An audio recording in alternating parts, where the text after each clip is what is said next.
to Seijiro Takeshita, who's a professor at the University of Shizuoka and joins us now live. Welcome to the News Hour, and our condolences on this very sad day. I want to get your reaction in a minute, but just on this point of gun laws, what goes through your mind when you see what happened today and that gun that was used today to kill your former Prime Minister? Well, I can't think of a word, really. I think most Japanese are feeling the same way as I do. Whether you're pro-Abe-san or anti-Abe-san, the methodology that was adopted was certainly not something that we're used to. As you just reported, we have a very strict gun control. Therefore, unfortunately, the assassination tend to take place by knives or machetes or what have you.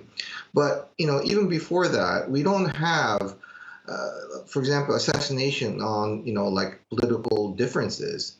We did in the past, of course, but, we don't have that kind of large ideology, big fights that would take place, in Japan. That's not how it goes.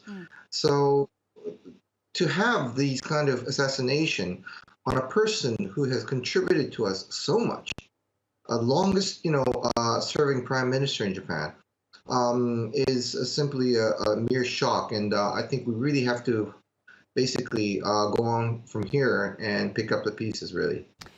Indeed. And of course, we're yet to hear why the suspect carried out this shooting. But surely there are questions about the security. Help us understand, are these campaign rallies common in Japan? Would such a high-profile politician be there with minimum security? How much security would he have had that day? Because that was close range. I mean, from what the doctors said, he got so close.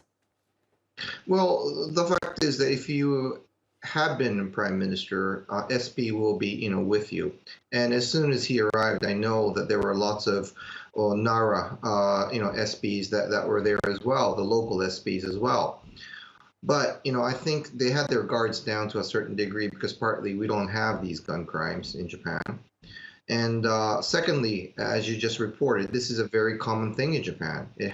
It's not only Mr. Abe, but every single major MPs do this, particularly if you're a figurehead. You go out there throughout Japan to support your allies. And this is a thing of a norm in Japan. And therefore, it's almost like a seasonal thing in the sense that, if an election season comes, you see this.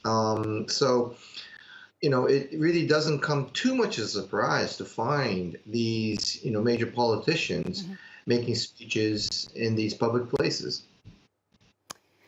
All right, still so many questions to be answered, but thank you so much for speaking to us on this very tragic day for your country.